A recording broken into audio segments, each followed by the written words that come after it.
I'm a 2019 guy. I don't need drugs to get high. I have Soylent and wine.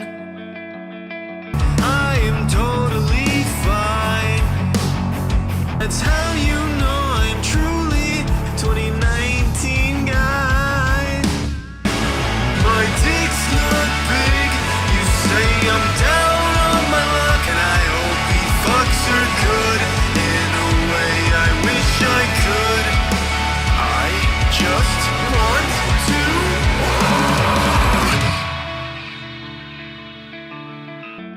Hello, hi, I'm a 2019 guy. I think science is a lie. I am offended online.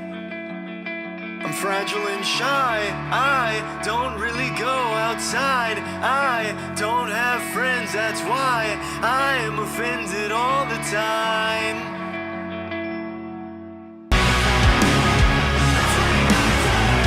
Dick's not big. My girlfriend fucked my friend. You say it's a win-win, but in a way I wish I could.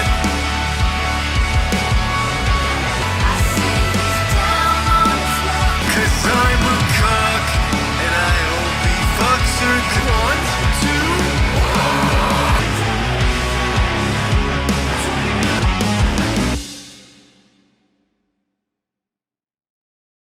It was fun. I enjoyed it, and I did pretty well, all things considered, so I'm going to show you some of that. If you want to see the full episode, we'll get into this so I can show you how strong I am.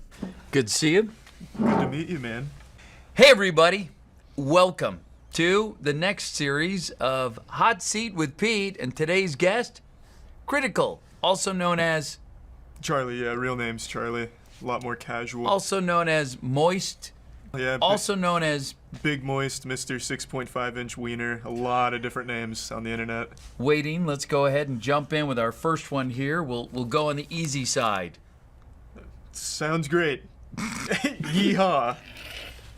This is a big moment for me. This is easy. I'm sure it's easy. It really is. You're okay. It's got a little zing. For me, it's pretty fucking hot. I'm not gonna lie to you, Pete. Jesus. Got a little zing there, but you're okay. I'll be fine. Water, we can and when you want a main line. So I'm curious, we all have different origin stories. YouTube, Twitch, so you presumably got started on YouTube. When did you get started? How many years ago? 2006. Kind of before then. I used to I used to blatantly rip and re-upload other people's content on a... They still do that today. Oh yeah, it's a timeless passion. I used to take popular videos from a site called That Video Site, which was softcore porn and like shock things, and I'd take that and I'd upload it onto my channel called, or some numbers, I think it was 420, and I'd re-upload them there until I got banned. I could tell from an early beginning you had destiny of greatness ahead of you. Oh yeah, that or prison for sure. Oh, yeah. That one's a lot easier than the first one for sure. Oh, that's easy. Now I've got momentum on my side.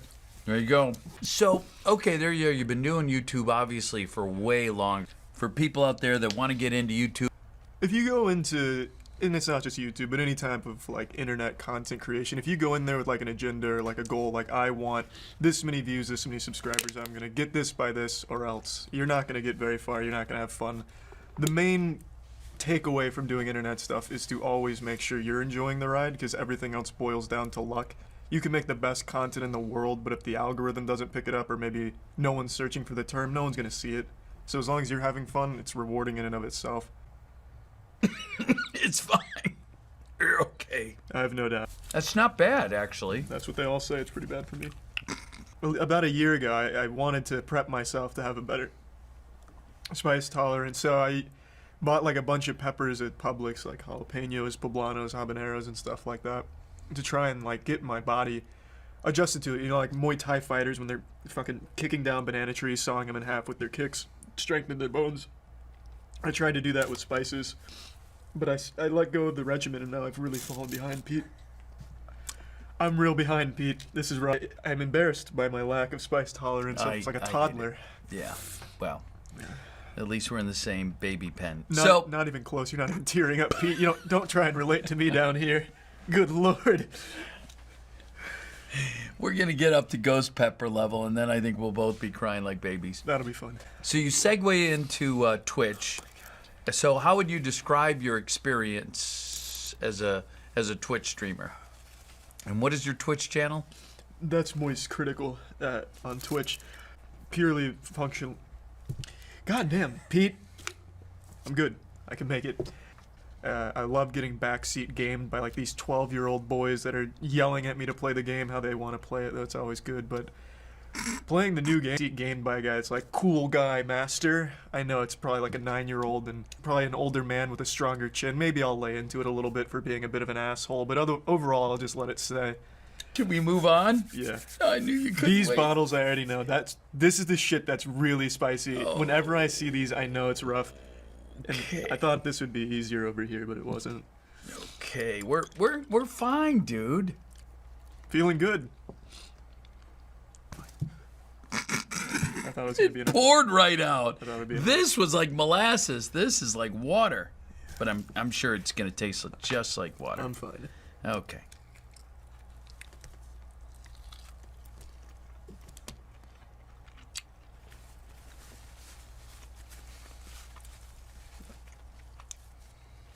That's the easiest one yet. It really is.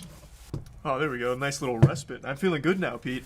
Like, yesterday I was hitting my friends with fleshlights, rubber vaginas, and that didn't even get demonetized. They're rubber vaginas, but they stretch really far. It's like Indiana Jones' lasso. Demonetized, Pete. Yeah. No. I'll put a healthy amount on there. I'm really in it to win it now, Pete. I've got confidence. You see that? This is a confident quarterback now. En fuego.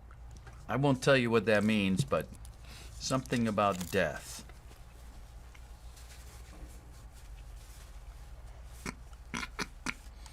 The chicken's worse than the sauce.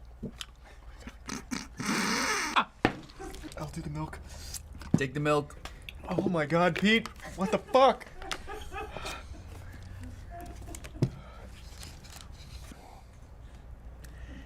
That makes this so much more appetizing for me right now.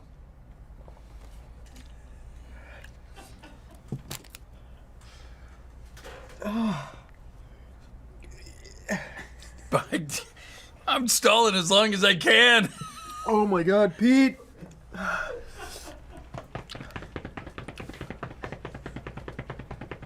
Piece of cake, dude. Dude, super fucking easy, Pete.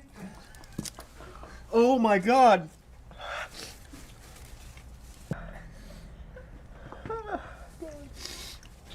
I don't need to use my my vocal cords anyway, so it's okay. Jesus, Pete. Oh god, Pete. Pete, I want to fire a question at you while I'm still able to. I'm gonna mention Voldemort. He who wishes to not be named. Yes. You've been far too kind to fight. It's worth a try. Nah. And Is that ice cream? Yeah. Oh, that's so sweet. Yeah. That is so sweet. Thank you. it is sweet. I thought this was the ice cream. It's a It's a plastic top. it's a piece of cardboard. Whipped cream's a close second. I'm so glad we've had this bro moment. Oh yeah, we're bonding over this one. For I'm sure. not gonna deny it. It's a big moment for me, Pete. That's probably the hottest thing I've ever tried. Well, I'm afraid of. Same ingredients. Yes, God knows what. Poison, rat poison, scorpion poison, python poison. I mean, All right, I'm taking it real slow. I'll follow your lead this time. you don't mind? I don't care what rice go. That's Pete. You're a great guy. Okay.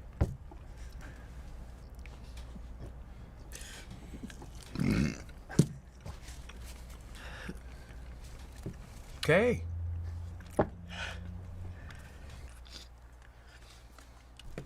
You're not wrong. That's easy. That's super easy. God damn. I'm not gonna lie to you. Now I feel good again. Yeah. That's like a. That's the. I don't feel great, but it's not as bad. It's not as bad. The N4. Just me.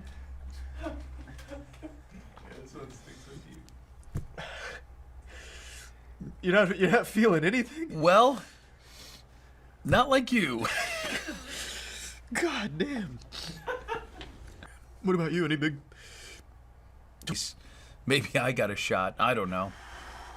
But no, this year I want to continue to grow the Twitch channel. It's been so much fun to get on. I'm a weak man. Padawan. Yeah, 2020, you're right. Usually I'm pretty stoic. This has kind of broken me down a little. Try out for mama's teat or something. Like I'm going full infancy here. Like I'm tearing up, snot nose. I don't think anybody notices that. Well, you want to go for round 2? Honestly, I kind of do. I want to see you break down. I don't know what'll do it to you, but something's got to give. Maybe like a Frankenstein's creation of. I'd have to cast out. Did you share anything with your friends and fans? Thanks for watching. I wasn't kidding. I suck at spices, yeah, for sure. But I'm getting.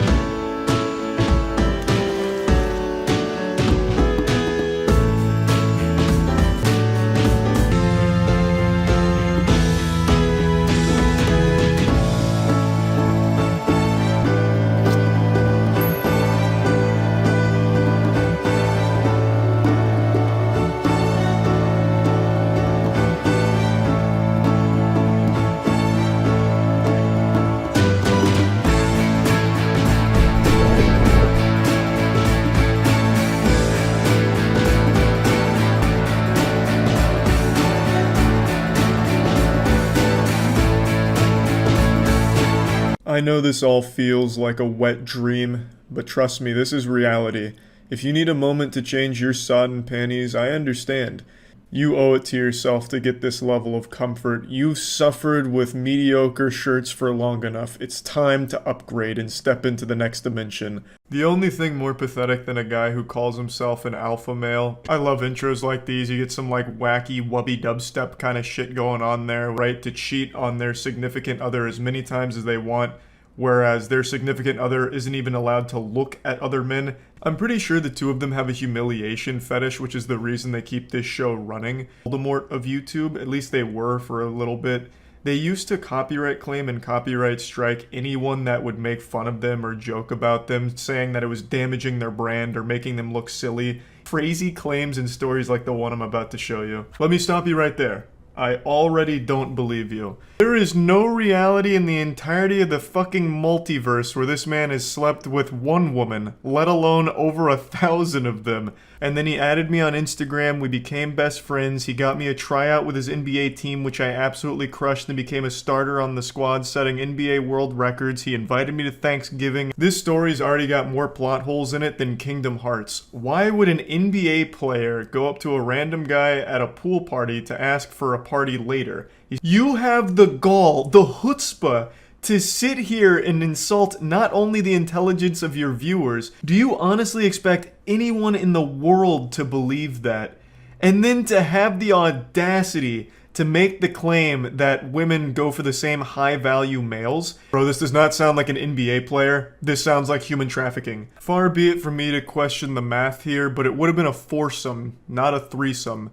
Unless, of course, the 3 girls fucked each other and then told you to just go far away from them, like hide in the bathroom or something. What an incredible story. I can't wait for the sequel. Fresh and fit in the goblet of fucking.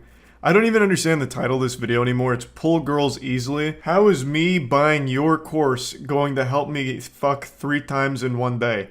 But even in this fantasy, that's not what you did.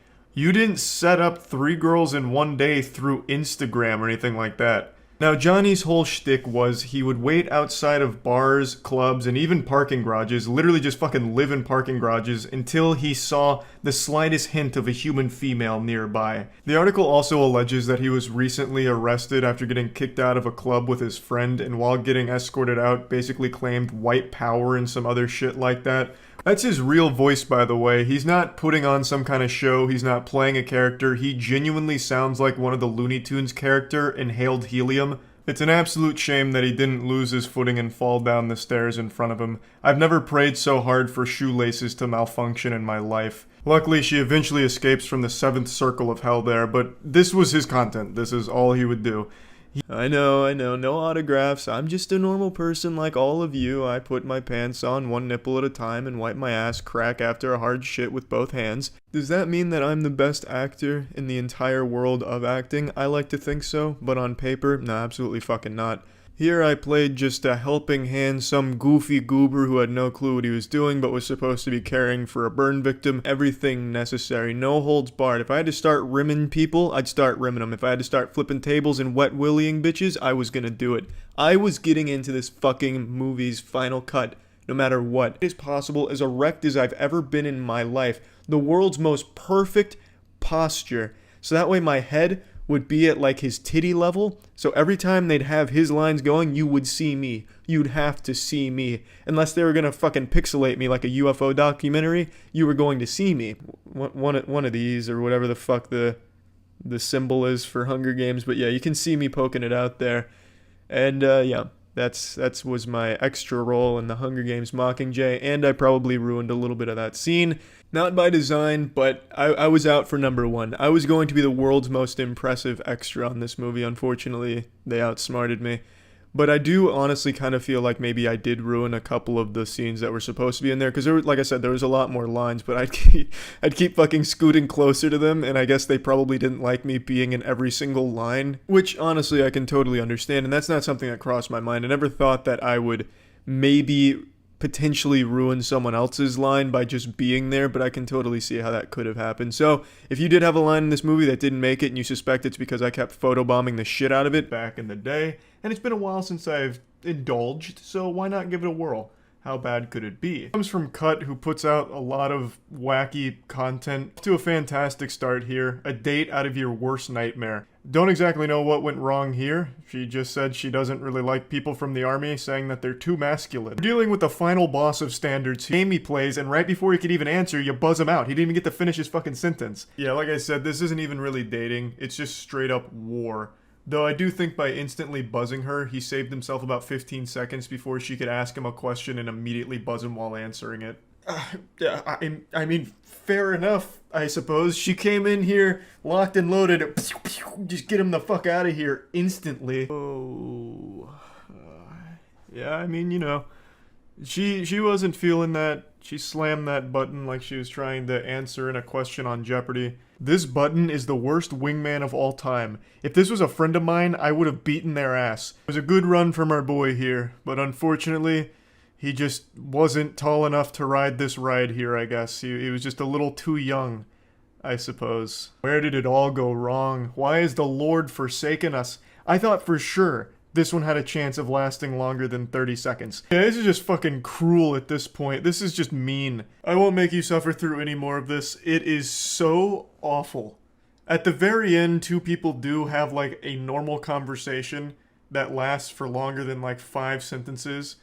The douche-tubers phylum consists of members that possess no soul, no morals, and no creativity, and definitely no entertainment. First, flexing.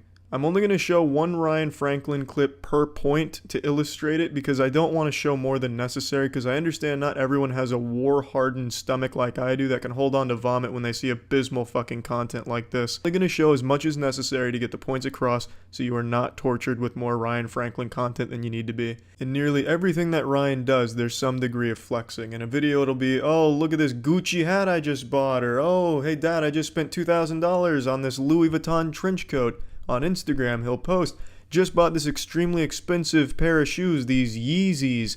Oh, check out this Gucci condom on my micro penis, #blessed. He is always flexing. and flexing is one of the main things with douche tubers. I am in firm agreement with Ryan on this point here. If you are a fan of Ryan Franklin, you are dumb, and you are stupid. As you can see, this illustrates my point I just made, where he thinks he's better than all of his viewers. He thinks they're all very dumb for even falling for his clickbait, and most douche tubers feel the same way. Now, one of the main things he does is he always insults any of his haters based on their appearance. He always goes right for appearance insults, and he does not discriminate. It doesn't matter your age, sex, race. You could be a fucking alien. You're still a target. I wonder why he gets so many hair jokes. I honestly can't imagine. I'm gonna go ahead and pile on it, though. You look like... So you're welcome. There's 4 more for your Bahamas fun. Oh no, look out. We've been invaded by Ryan Franklin. No, I'm just kidding. That's not Ryan Franklin. That's Watto from the Star Wars prequels. Ryan is way too much of a pussy to confront someone directly. He's already privated his Twitter account and shit because he's a big old pussy. This is always the fleshlight these douchebags start to use once it starts backfiring with all of their douchebaggery and bragging. Oh, it's just a joke. I'm just playing a persona. Ha ha ha. I'm not really a huge insufferable asshole. It's just a joke. How far would you go for some updoots on the internet? How badly do you want to suckle from that juicy teat of internet clout? I've actually started quite a few videos with that exact same question. It seems that today the most important thing to people is the numbers on the screen. Bigger number, better person. Everyone's so desperate to squeeze as much milk as possible from those beautiful honkers of internet points. And no price is too high. We've seen some wacky, goofy shit recently for those internet points. You remember those dudes that went to jail for 3 years on TikTok because they were filming a stop the train prank? They did stop and they went to jail. We also recently saw that kid play the fake robbery prank on some strangers and he got shot and died. If you're on Twitter, you've probably seen his asshole floating around pretty often. For some reason, it was a big trend in meme to just post Nikado Avocado's OnlyFans content all over Twitter. Now, to anyone that's familiar with this creator, you'll probably think that this is nothing special. This just looks like every other video he's ever made, just with less crying. And it's absolutely true. It's the audience's fault for this. Due to his incredible weight gain, incredible being the wrong word, really just astonishingly upsetting weight gain that he's been putting on recently, killing himself and documenting the journey the entire time while having an understanding of exactly what he's doing. Almost nothing goes to waste. It goes right into Nikado Avocado's gut. And one thing you may have also noticed from that screenshot is his views are high, which is exactly why he does it. Yeah, most of them have more dislikes than likes, but even on the one I showed you, that's still like 4,000 likes. And broadcast it every Sunday night.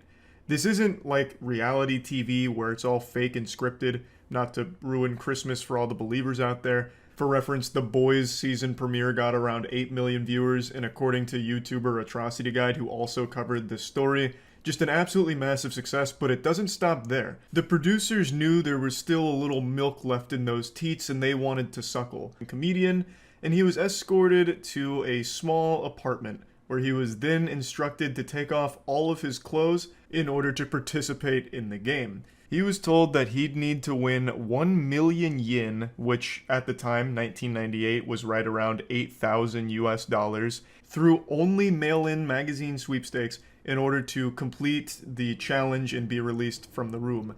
The whole point of the Susanoo Dinpa Shonen broadcast here was to laugh at Nasubi. This was Nasubi's first big win, a fat dubski. He was able to secure 12 pots of fiber jelly. Obviously, since Nasubi was trapped in isolation, cut off from the rest of the world, he cherished every single knock at that door. Finally, it seems fortune's looking up for Nasubi here. He's able to secure 5 kilograms of rice. Unable to continue eating the rice raw, Nasubi knew he needed to find some way to cook it, so he went full fucking Jimmy Neutron here. He hatched an idea to put the rice into one of the jelly fiber containers, and he put hot water in it, left it out overnight, hoping to make it somewhat cooked. As you can see in the clip, he said, even if it's gruel, just make it into something. Slowly but surely, Nasubi was chipping away at that million yen goal, winning more and more prizes. He also upgraded his whole cooking operation by using a pin and a can of sake. He was able to create a pretty efficient cooking apparatus. Now, it's been about 2 months in this clip here, and according to Atrocity Guide, Nasubi submitted 5,748 sweepstakes entries in the first month. So you can imagine that he's right around that 11,000, 12,000 sweepstake entry ballpark. And I found this one to be extraordinarily sad. So still around 2 months now. He's had no contact with any human beings aside from the delivery guy just dropping off his winnings. This is his first time winning a direct source of protein. Up until this point, his diet was mainly just the rice and like spaghetti. So he'd be getting trace amounts of protein, but never something like steak. His macros had to be so fucked from this, but he finally gets steak, and he cooks it by using a ballpoint pin to cook it over the direct flame, and he gets to eat it and is super happy about it. I'd also like to highlight something in that note he wrote. He said, in the life of a poor comedian, he's only used the word steak in his imagination. I think this is big because prior to this challenge, Nasubi wasn't a popular comedian in Japan. He wasn't well off or anything like that. This was his big break, which is why he was so excited to be part of this show. And then he gets tortured. It's so fucking cruel. Like, you can't help but feel absolutely horrible for this guy. He wins a PlayStation game as well as a special controller for it, but he doesn't have a PlayStation or a TV to play it on. He then also wins raw pork and raw crab and eats it raw because he didn't really have an efficient way of cooking those. And you can see that he talks a lot to the stuffed seal. This is very much like a Castaway situation with Wilson. When you're deprived of human contact for as long as Nasubi has been, you start to try and find ways of being social. Humans are social creatures by nature, which is why it's so torturous to be deprived of that. It's fucking brutal. It's been right around 3 months by this point, and he is not even halfway done to the million yen goal. He's able to win a vacuum cleaner, which enables him to clean the room for the first time in 3 months, and then wins a TV, which would have been great because he'd finally have some source of entertainment, but unfortunately, since there was no antenna, it was useless because it would only play static. And he still didn't have a PlayStation to like play the PlayStation game that he won, so the TV was just a source of fucking white noise, I suppose. And then he finally gets something really, really useful, which is a toothbrush and toothpaste, which lets him brush his teeth for the first time in 3 months. This is one component that I always see left out for all of the publications or videos that talk about the horror of the Nasubi story. They actually had a doctor come in and check up on him. The staff wanted to make sure that he wasn't like on the brink of death or that he hadn't contracted any like serious disease or anything. So they had a doctor come in, take his vitals, also did like a blood and urine test, or so they claim, and then gave him a clean bill of health. Now, assuming that that's all legitimate and not just, theatrics for the television program, I would still say this doesn't take into account the actual torture this man is enduring. Like, even if his vitals are okay, he doesn't have a disease or any like big alarming health concerns. This is a man that has been deprived of sunlight, socialization, entertainment, and just basic human needs for 3 months by this point. So even if all of the blood work and all of that is within normal limits, this is a man who is still very much not okay. And to try and make it seem like, no, everything's great, Nasubi's happy, and this is a totally fine by-the-books thing, look, the doctor even says so, is even more scummy and shitty. Somehow, the story keeps getting more tragic. The rice that he won on the 20th day was finally running out, and he was unable to win any more during this time. Luckily, he was able to win rice 3 months later. He won 10 kilograms of rice about 3-ish months after mainly surviving off dog food, as well as a couple of other foods that he'd win here and there. But dog food for a while was like his primary source of nutrition. And then he finally gets rice again. Now, it's been about 6 months-ish, and he is finally halfway to the goal. In 6 months, he reaches the halfway point. According to Atrocity Guide, he has submitted 38,000 entries by this point. 38,000 sweepstakes entries in 6 months, and he is only halfway to the goal. Just when you thought it couldn't get more fucked up. So what happened here is this show was so popular, people eventually found out where Nasubi was being held. So there was paparazzi, reporters, and everything that all were crowding around the space, so the producers moved him to an identical space where no one would know where he was.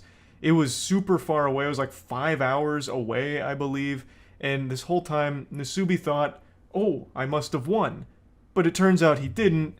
They were just moving him to continue the game in a different location. It looks like actual kidnapping, and to a certain extent it is. The entire time, Nasubi is kind of delirious. He hasn't talked to people in a long time. He even says his mind is clouded with anxiety, and he's saying things that don't make any sense. He's unable to really talk to people or talk around people in general. He's like completely lost that ability due to right around 6 months in total isolation. Be that he was moved to a new location for renewed luck, so better fortune at a new spot, because they didn't want to tell him the real reason that they were relocating him, so they came up with that, and I'm pretty sure Nasubi doesn't believe them because he kind of laughs about it, saying, oh, so it's for my own benefit. I think he's very well aware now that this is a pretty fucking evil team of producers here, and whatever reason they had for moving him probably wasn't for his own benefit. His first win in the new location actually is a fucking fat one. He gets a new desk, a new chair. They're both relatively expensive too, so it's a great victory for him. And he shows his nails. The nail growth is outrageous. He hasn't been able to trim them in about 6 months now. Like, he is genuinely a prisoner here, and it shows. I couldn't actually find a high-quality clip showing how they censored the live stream or did the live broadcast, so this comes from Atrocity Guide as well. What they did is the producers had a whole team that was dedicated to following Nasubi around with a joystick like they were playing a fucking arcade game with a sensor to keep his dick and balls off the screen.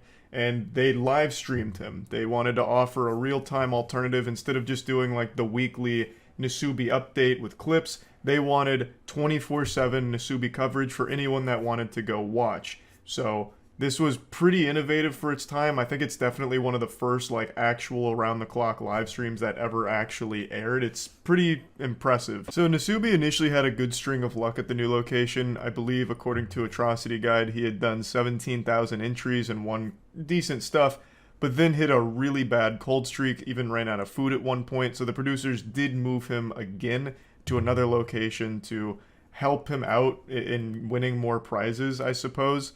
And it worked, because he did win more prizes. He finally wins food again and really celebrates getting some potato chips, and he also gets a VHS player, which will be nice to go with the TV, assuming he ever wins a VHS tape to play. But I think the most important thing he wins here is toilet paper. Now this is by far the meatiest win he's gotten so far, a PlayStation. That's pretty expensive, especially during this time period, and it also enables him to have real entertainment for the first time in 10 months.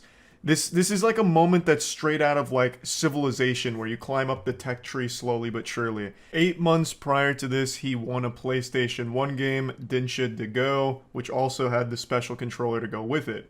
Couldn't play it, obviously, at the time. 6 months ago, he won a TV. So he had a PlayStation game, a controller, a TV, but no console. He finally got that last missing piece of the puzzle, the console, and is able to play PlayStation games now. Well, the single PlayStation game he's won. And what's really interesting about this is his first piece of actual entertainment he's had since being fucking imprisoned here. But also, and this was pointed out by Caleb, this would make him the world's first video game live streamer, because this is all being live streamed. All of this is a live broadcast, and he spent 4 straight days playing his PlayStation. So for 4 straight days, he was being streamed playing a game. This man was the patient zero of streaming. He walked so Twitch could run. Played so much Densha to Go that he had to ban himself from playing it further so he could focus on entering into more sweepstakes and getting closer to freedom. So he stopped playing the game, went back to writing entries, and he was able to do it. He pulled off the last remaining prizes he needed to reach that million yen mark. The tires put him extremely close to completing the challenge. He was right at the finish line here, so close he could throw the Densha to Go disc right over the finish line. Only a couple more wins would secure this, and he was able to pull it off. The final item he won that put him over the million yen threshold was a bag of rice. But Nasubi didn't know he won. It had been 335 straight days of constant, non-stop, relentless filling out of sweepstakes in order to win these prizes. 335 days of torture, and Nasubi had finally reached the finish line, but didn't know it. Per usual, the producers come in like a group of burglars during the night and start popping party poppers in his face, which scares the shit out of him. Nasubi was making them far too much money. The producers weren't done suckling from this cash cow's teat, so they trapped Nasubi in Korea. This time around, however, Nasubi went fucking plus ultra, straight up turbo mode. He had become a master at this shit. Yeah, more scummy, evil shit from the producers here. They never even told him he initially completed the goal here. They just let him keep writing postcards until he'd gather another 9,000 yen. But the story wouldn't be complete without one more final act of cruelty towards Nasubi.